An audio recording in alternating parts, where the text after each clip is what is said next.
le monitoring est la partie qui coûte le plus cher dans une infrastructure. Ce qu'il y a un truc à retenir, c'est qu'il ne servira à rien si vous n'avez pas mis en place déjà un monitoring optimisé.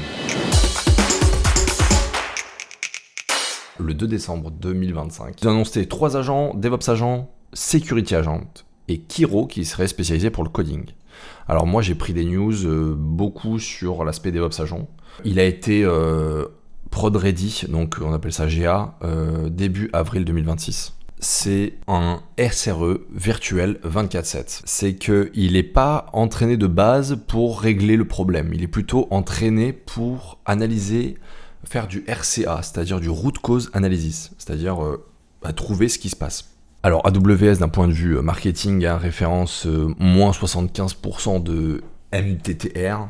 C'est le Mean Time to Resolution, MTTR, c'est-à-dire le temps moyen qu'on a de résoudre quelque chose. Il tournerait sur du Bedrock. Du coup, l'avantage, c'est que les données restent privées dans le cadre d'AWS. Ceux qui ont testé se rendent compte que les données ont l'air de partir quand même outre-Atlantique. Pour la simple et bonne raison qu'on n'aurait pas assez de data centers avec assez de GPU. Toute la donnée partirait sur les data centers qui seraient dans d'autres régions. Le truc qui est intéressant, c'est que du coup, on peut le brancher à des alertes. Ça trigger une investigation. L'agent démarre, il construit le plan de ce qu'il va faire, et après il va lancer plusieurs agents qui vont aller chercher les informations, metrics, logs et déploiement sur les différents services que vous avez branchés dessus. Derrière, ça revient dans un autre agent qui fait la corrélation, qui essaie de trouver la root cause là-dedans.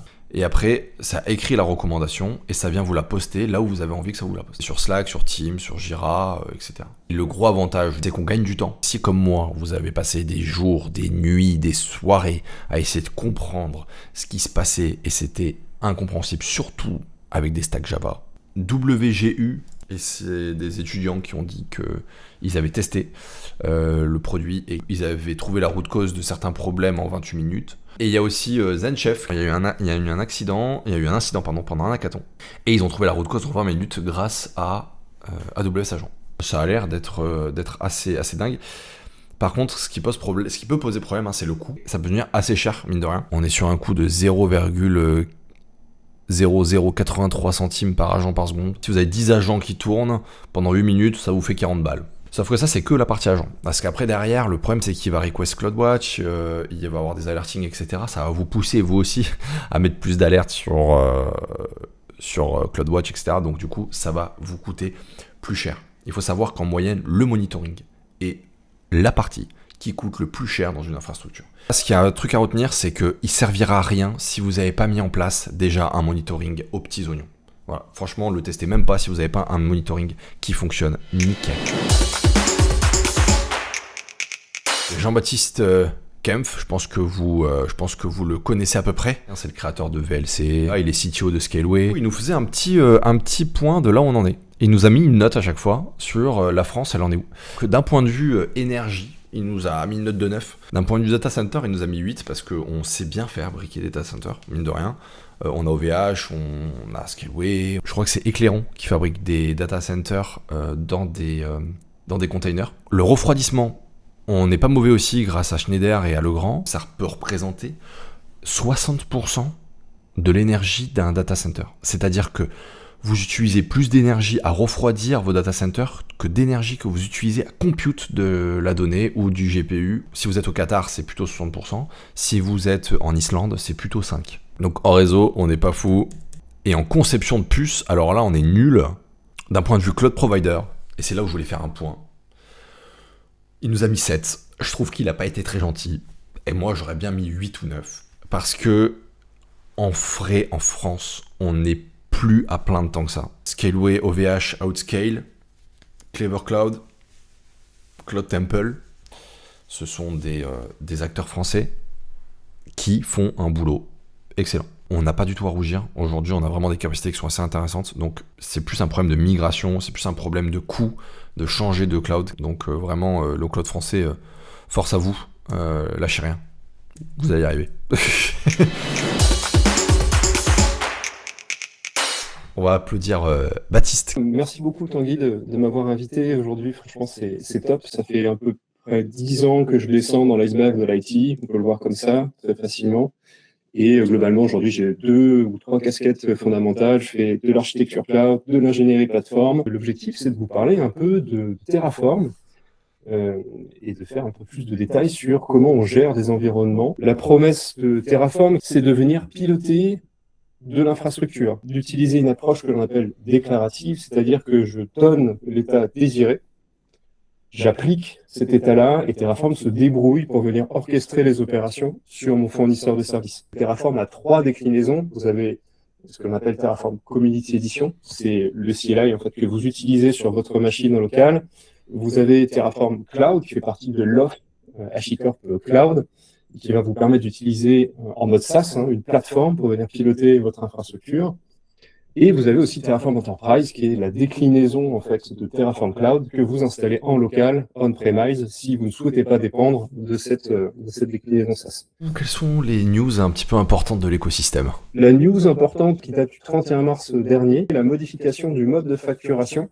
Avant, c'était une base au user. Aujourd'hui, c'est une base sur la ressource. Sur la version 1.1, vous avez eu l'apparition des moves de blocs pour le refactoring, quelque chose qui est très utile, ça vous évite de manipuler votre state Terraform en local via le CLI et de propager ces modifications as code comme vous le faites avec votre code d'infrastructure dans un cas nominal. Il y a le bloc removed qui est apparu dans la version 1.7 qui est sorti le 17 janvier 2024. Même chose que le bloc move, ça vous permet de sortir du state des ressources. Il y a les provider functions qui sont sortis il n'y a pas très longtemps, très pratiques.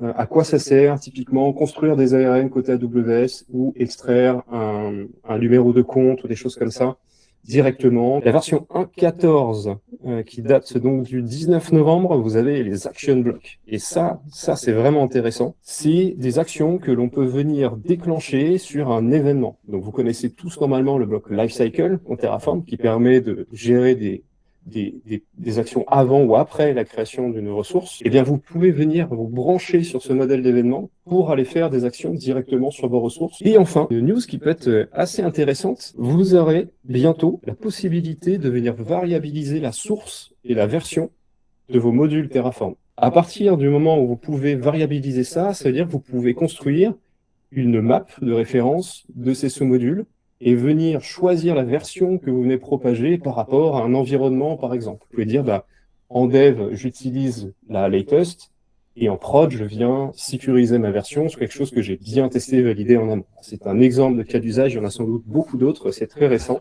J'ai vu personne troller sur OpenTofu encore. C'est quoi ta recommandation, toi? Tu dirais quoi si demain tu devais démarrer un nouveau projet? Je dirais que ça dépend véritablement de l'équipe, de la taille et de son savoir-faire et ses besoins. Avantage de Terraform, vous êtes en fait guidé, vous êtes pris par la main. C'est un outil avec un langage HCL, HashiCorp Configuration Language, qui est très opinionné. Vous êtes sur des rails globalement pour faire les choses comme ça a été pensé.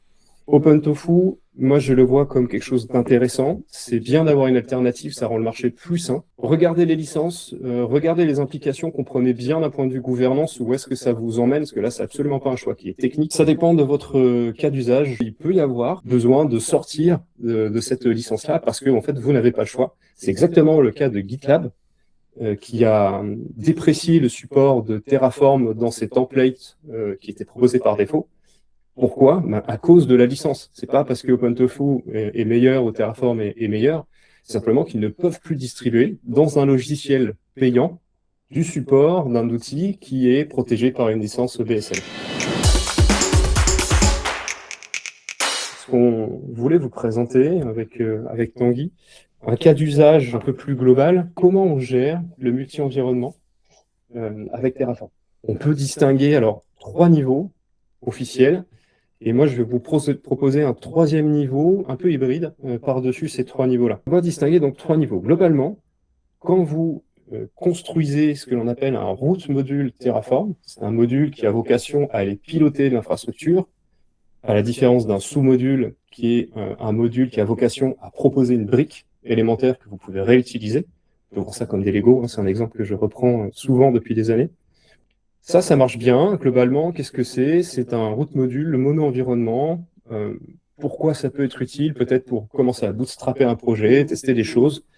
Évidemment, on arrive rapidement à une certaine limite, c'est que ce module-là, vous le déployez sur un compte quand vous faites vos modifications. Donc ça, on va dire, c'est le démarrage. On a vu énormément de personnes et de clients par le passé utiliser les workspaces.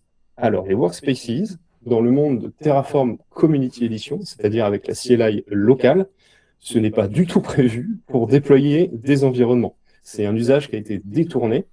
L'usage, on va dire, principal de workspaces, le gros avantage, c'est de dire, OK, j'ai ma base de code Terraform, je veux tester un changement d'architecture, par exemple, sur mon environnement de développement, mais j'ai pas forcément envie d'aller noyauter mon TF state.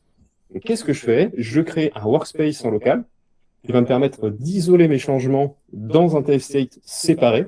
Je fais mes tests, j'apply, je déploie, je destroy, et ensuite je peux revenir et réintégrer ces changes-là quand je suis satisfait sur mon environnement de développement que je vais éviter, on va dire, de polluer avec tous mes tests que j'ai fait à côté. Le but, c'est vraiment d'isoler un changement, de vérifier que ça fonctionne, et puis après de le détruire. C'est un truc temporaire. Exactement. Ensuite, il y a une deuxième approche. Le niveau 2, qui est le niveau officiel que vous retrouvez dans la documentation, c'est de séparer votre code dans des modules et d'avoir ensuite des répertoires, d'avoir un root module par environnement. L'avantage, c'est que, à la différence des workspaces, vous avez une ségrégation qui est propre. Vous avez un code dédié, un state dédié. Le petit inconvénient, c'est que, comme vous pouvez le voir ici, si je dépile le dossier prod, vous avez un peu de duplication de code. Pourquoi? Parce que vous retrouvez la duplication de l'instanciation du module, vous retrouvez potentiellement la duplication des signatures de variables, de sortie, etc. Le troisième niveau, qui est une sorte d'approche hybride, où on vient avoir un seul root module, c'est ce que vous avez ici sous les yeux. On vient par exemple ici reprendre cette instanciation du module network. On n'a un seul fichier main, on n'a qu'une seule déclaration de variables, le provider, input, etc. Et en fait, ce que l'on va faire, c'est venir instancier ce root module par environnement. Donc, le gros avantage, c'est que vous évitez la duplication de code. L'inconvénient, c'est qu'il faut être un petit peu vigilant, un peu comme sur les workspaces, à votre instanciation. Vous allez séparer l'instanciation de votre écosystème, donc le triptyque code Terraform, state, compte du provider, de l'injection de vos paramètres au runtime, c'est-à-dire la valorisation des variables. En fait, c'est le meilleur des deux mondes, quoi. C'est-à-dire que tu prends un peu cette notion de TF-vars que tu vas vachement utiliser dans le workspace, dans le Terraform Workspace, et puis tu viens l'appliquer au mode module. Exactement, c'est tout l'intérêt. Bon, bah écoute, super, c'était très intéressant. Je te remercie, Baptiste, pour ton temps, je te remercie pour toute ta démo. Je vous souhaite une excellente journée. À la semaine prochaine.